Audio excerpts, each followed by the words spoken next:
Welcome. I'm Tria Case, your host for Sustainability Matters. Today's topic is electric vehicles. Electric vehicles have been on the side streets of the marketplace for quite some time, but now clearly EVs have ramped up and are merging into mainstream America. Today, we're joined by leaders who are establishing the infrastructure to support charging EVs across New York State, as well as the educators who are training the workforce to support New York's transition to EVs. Here's Ari Goldberg with an overview of electric vehicles.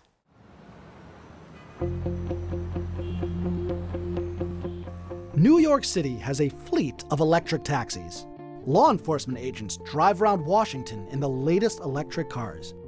Even the president rides in one. The year is 1916. Yep, electric vehicles, EVs, have a longer history than you might think.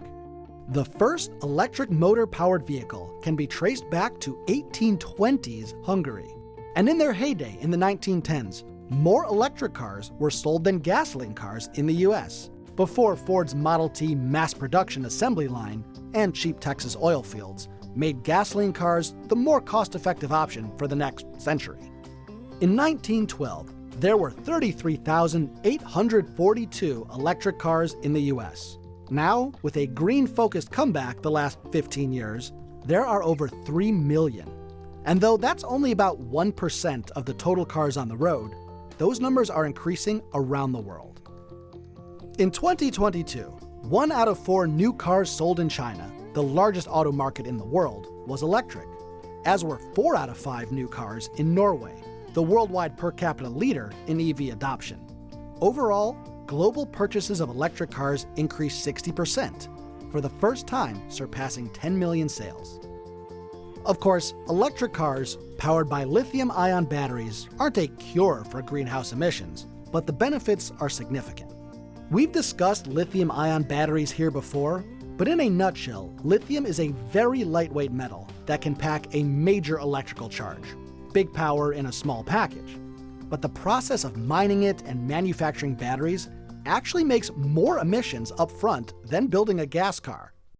And the electricity that's charging your EV isn't necessarily clean either, as it may have originated from, say, a coal-burning power plant. And the more EVs to charge, the more not necessarily green power needed to charge them. But all that being said, it's estimated EVs indeed only take about 1.5 to 2 years driving to be more environmentally friendly than a gas-burning car. In fact, over equivalent lifespans, EVs can save between 45 to 74 metric tons of CO2 emissions versus gas cars. Now, the bigger the battery, the farther EVs can go between recharges. But there's a constraint there. The bigger the battery gets, the size, weight, and cost of that battery might end up too large to practically fit in a car. This has historically limited EVs' battery sizes, and therefore their range between recharges. However, technology is constantly improving to balance size and power, and as things stand today, high-end EVs are now able to reach past 400 miles on a single charge, the same as a gas car on a full tank.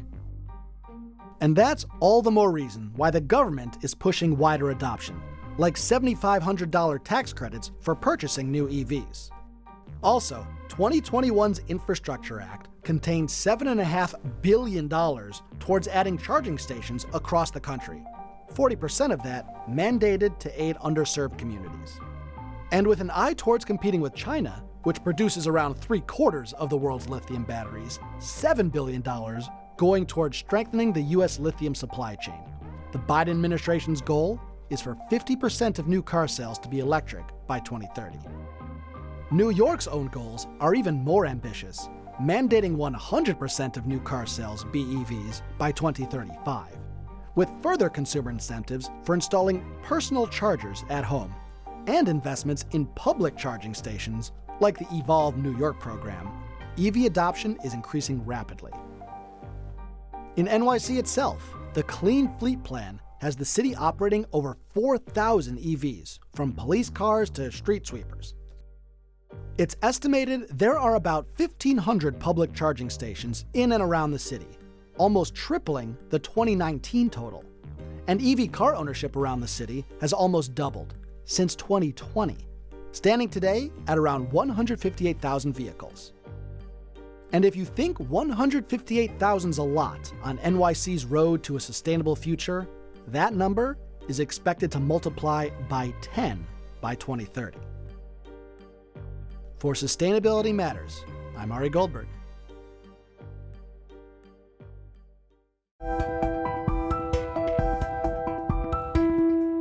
Welcome back. We're here with John Markowitz. He's an engineer and the Senior Director of E-Mobility at the New York Power Authority, or NYPA, where he's developing the Evolve New York program.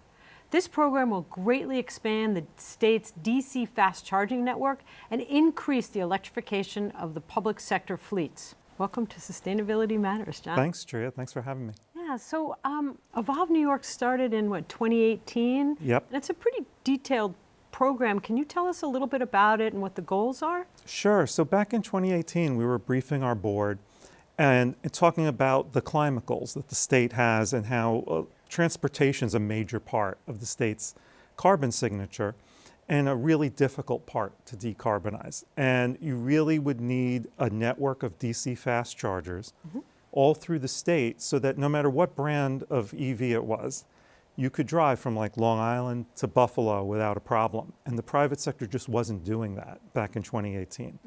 So we wanted to build like the bare minimum backbone of DC fast charging, be the first mover out in the market before the private sector was willing to do so that people could confidently buy an EV and know they could drive it up to the Adirondacks, to Buffalo, wherever they were going in the state.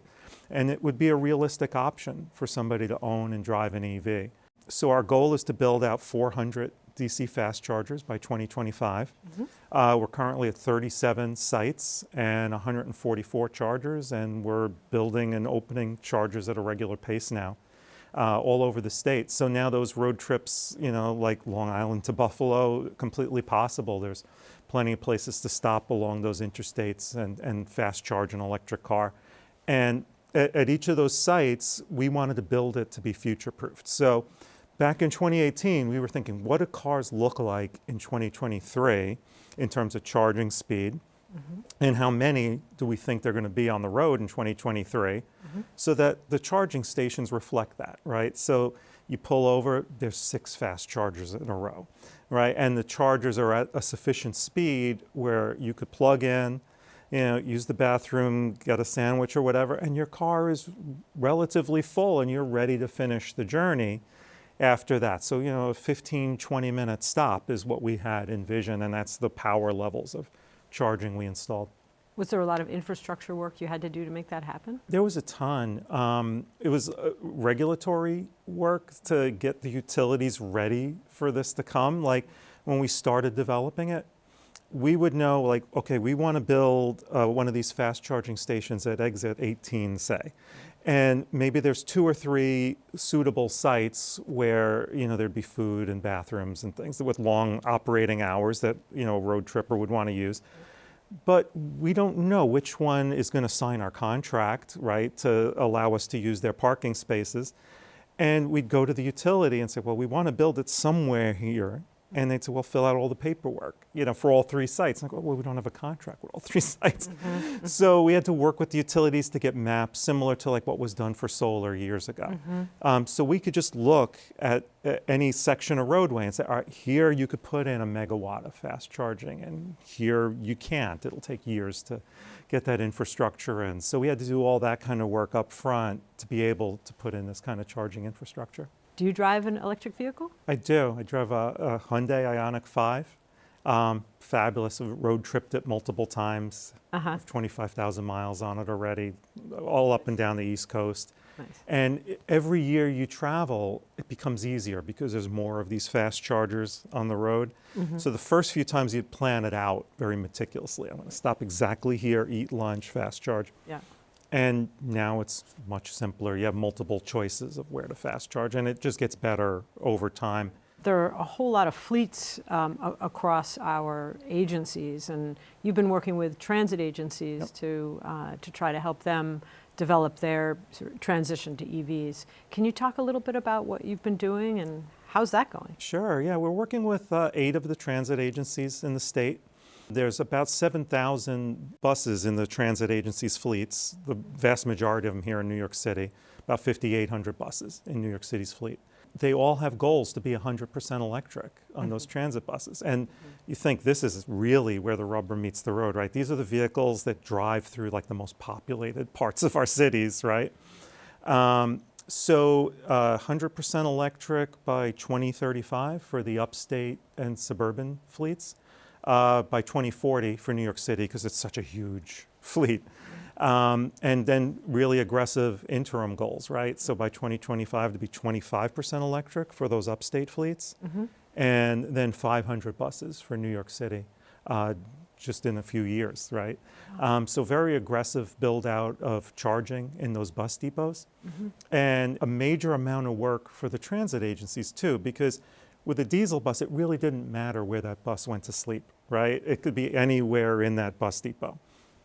With an electric bus, you have to geographically put the chargers where they are suitable for the buses. So if you have a mix of, say, 40-foot and those long 60-foot accordion kind of buses, you have to like put the chargers in the right locations, and it does depend where you park them at night. So there's also to operational differences for electric, but it's great working with the transit agencies. They're so serious about meeting those decarbonization goals and all the challenges that come with it. So we're on path to meet those targets? Yeah, we're doing either pilot runs with some of the fleets, like maybe 5 to 10 chargers per install, with some of the smaller fleets, and then with New York City now building out 50, and we're just getting started on the build out for the next 500 chargers. So yeah, it's really starting to scale. One of the things we notice is that one of the challenges around making that transition to EVs is people's mindsets.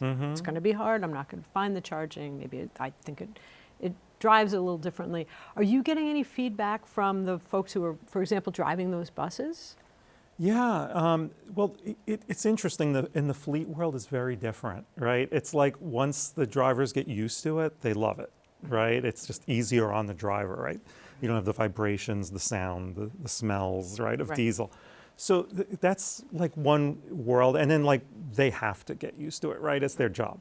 What's really interesting that's been an eye-opener for me is dealing with it on the consumer end. So we work the New York City Car Show, the Buffalo Car Show, and then a whole bunch of grassroots kind of events just to educate New Yorkers that DC fast charging is a thing, because you realize outside of our like techie bubble, people don't know this, right? The fast charging is a thing. You can drive an EV, clear across the country if you want, and there's places to stop and fast charge. And we have this enormous display screen in our booth that has a trip planner on it. And people walk up to us and say, I bought one of these EVs, and I want to go to Miami. How many times would I have to stop? And in their mind, they think it's like dozens of times for hours and hours. And then you just pull it up on this automated trip planner, and it says, all right, you have this many stops, this many minutes. And they're like, oh, well, that's possible. I could do that. Yeah. It's an eye-opening moment where, wow, an EV could fit into my lifestyle. And I only make that trip once or twice a year anyway. The amount of consumer education, it's just huge. We've been driving gasoline for a century, right? That's what we know. And this is new. And even the behavior, right? Like when you plug in, you don't have to charge it to full. You have to charge it to have enough to get to your destination. It's just like if you're filling your gas tank, right? You don't have to fill it. Absolutely. Yeah, but I guess with gas, everybody's used to making it 100%. It's like, well, no, you don't need 100. You just need to get where you're going if there's a charger there at that hotel or at your home. So fantastic. I love the idea of being able to help people plug in their trip and understand where they can charge, and that's a great way of making it obvious to people what the possibilities are.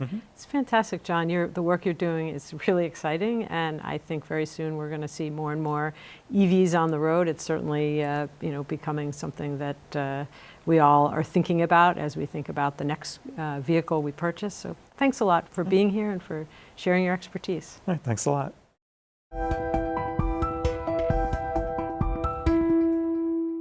Let's go to a report from Mike Gilliam, who interviewed Haley Rubinson, the Vice President of Corporate Affairs for Revel. Revel is a Brooklyn-born transportation company that's electrifying cities through charging infrastructure and shared electric vehicle fleets. What if the charge runs out and you're someplace where there's a lot of traffic and there's no place to charge this car? And that seems to be one of the big questions consumers have that may be holding them back from transitioning to electric vehicles. But another huge concern is whether or not the electric grid is capable of handling the increased demand EVs will create. Haley Rubinson is a CUNY alum and the Vice President of Corporate Affairs with Revel, the 100% electric rideshare, moped, and charging hub company. It is critically important that there are large-scale hubs like this where you're not going to have to wait a long time for a charge. You're going to get the fastest charge available in the market in order to have the confidence to switch to EVs. Otherwise, it's just not possible. One of the early hubs is located in Brooklyn. This is the largest universally accessible charging station in the Americas. We put up in 4 to 6 months recently, so we're very proud of that. Revel is focused on inner-city trips, not on long-distance travel or suburban users. They aim to serve the dense urban environment where people may not have home chargers, helping drivers who are already on the road with EVs. The goal with this is not to increase vehicle ownership in cities, especially in neighborhoods where you have serious parking wars, but it is to transition people who need to be on the road and who are transporting other people and minimizing potentially the cars on the road. So far, the Brooklyn hub, which is open to TLC licensed vehicles, electric taxis, and the public 24/7, has been successful. Ours are level 3 DCFC fast chargers, so it takes about 20 minutes to charge. Haley says on average it costs consumers between $17 and $20 for a charge, a lot less than a tank of gas. And because electricity is state regulated, prices should be more stable than gas prices. But what about the grid? Will it be able to handle the oncoming crush of EVs? I think there is capacity. We work in lockstep with Con Ed, as any company would, to ensure that the grid is not overly strained. The New York Independent System Operator is responsible for monitoring and providing for New York's power grid. In materials provided to Sustainability Matters, NYSO says that unprecedented levels of investment in generation will be necessary to reliably deliver sufficient energy to meet future demand. New York's grid would need roughly 3 times the current capacity connected to the system by 2040. So, much needs to be done in the coming years. In the meantime, Revel is also making putting juice back into the grid part of their effort. This is done with chargers that are bidirectional. They are able to discharge energy back into the grid at periods of peak demand. All of this comes on the heels of Mayor Adams announcing the city is going all electric. Ubers and Lyfts must be electric by 2030. And electric city vehicles are already hitting the roads, including electric street cleaners. Electric vehicles, they are clearly the future. The city is also reaching out to drivers with ads like this, and by adding curbside charging stations in neighborhoods to get New Yorkers to plug in. I'm Mike Gilliam for Sustainability Matters.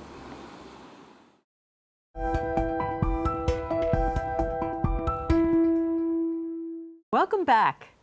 Clement Drummond is the director of the Automotive Technology Center at CUNY's Bronx Community College. Mr. Drummond has received numerous industry awards, including being entered into the Automotive Hall of Fame and a Lifetime Achievement Award from the Natural Gas Vehicle Coalition. Welcome, Clem. It's great to see you. Tria, it's such a pleasure to be here to talk to you about Bronx Community College's Automotive Technology program that now includes electric vehicles. All right, with the grant from CUNY, what we were able to do is put 3 new courses together. First, let me go back a little bit. The associate degree is 60 credits. 30 credits of it is automotive technology. Now, it's still 30 credits, but there's 3 new courses within that automotive piece. So there's the intro to electric vehicles, which has a lot of safety in it.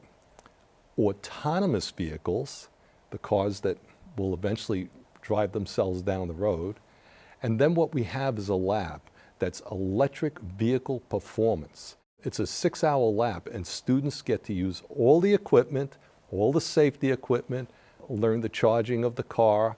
We actually have a solar charging station that's independent from the building, and what happens is it articulates with the sun, charges batteries, and you go plug in the car. You've been running the automotive tech program since 17 years. 17 years, and so the EV component of that that's new. Well, what we have, if you take our traditional, see, the electric vehicle part is an option with the 3 new courses. But if you took the traditional 30 credits, there is an electric and hybrid piece in it. So in other words, if you go to a dealer, you'll be able to service cars safely. And the other part is if you become take the option, you become an electric vehicle specialist. So you have 2 paths, and you will receive an associate degree at the end. And are you seeing a lot of interest from students? Well, our classes are completely full. So, I mean, you know, there was COVID, but all the students came back. We have a brand new building.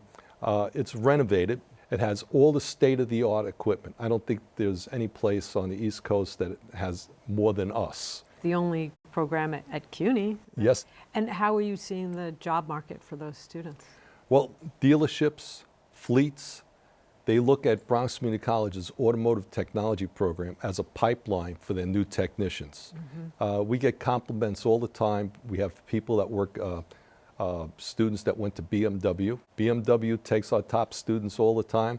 But more importantly, we are a Nissan Technician Training Academy. With that being said, Nissan supplies us with all the technology. They give us brand new vehicles for the students to work on, so they're not working on old cars, they're working on brand new Platinum Edition Nissans. And we have Infinitis as well. We put together a cohort, all right? And what happens is they have to take 12 CBTs, so those are computer-based training, and they learn about the operation of a dealership. From there, what they do is they'll go to the dealership as an apprentice, and they'll work alongside a technician, a master technician, and he'll mentor them as they work along. And then on graduation, they can go work for the dealership. And Nissan is also generous in the sense that if you work for the Nissan dealership, go there full time, they'll reimburse you your tuition. Wow. So it's really a win-win. Are you seeing folks come back to be retrained? That's a good question because in New York City, there's over 900 school buses, all right? And one of the things is they're making the transformation to electric school buses. Now, people have to be trained. Electric vehicles are different. Now, we also have one that's called, with the trucking industry, and this one's called Freight Electrification as a Service Transformation, all right? And what happens is that one we're going to be working with the trucking industry, and I'm building an online program so they could get online training. Also, we have live training, and the live training is actually 24 hours. It's a 24-hour class, and that covers from basic electric to all you need to know to work safely. As people are thinking about, you know, entering into a program like this, what should students be thinking about? What are the skill sets that they should, you know, ensure that they're excited about or are aware of going into a program like Well, this? what I like to say is, first of all, if you come to Bronx Community College, you don't need any knowledge of a car. Okay. We'll teach you everything you need to know to become a successful technician. So think of it, they'll have a wrench in one hand and they'll have a degree in the other hand, all right? And a lot of our students go on to get a bachelor's degree, all right? There are other colleges that offer 2 years more in automotive management. I mean, these jobs are out there, they're good benefits, and we direct our students to the better jobs. The work that you're doing is incredibly important, and it's Thank you. helping us make the transition that we know we need to make. to a greener economy. So Right. thanks More for than taking welcome. the time. You can find more information about EV training at the BCC Automotive Training website and more about NYPA's programs at evolvenewyork.nypa.gov. Please keep the conversation going and follow CUNY TV or send us a message on Instagram or Facebook. Thank you for watching, and tune in next month when we will be discussing green buildings.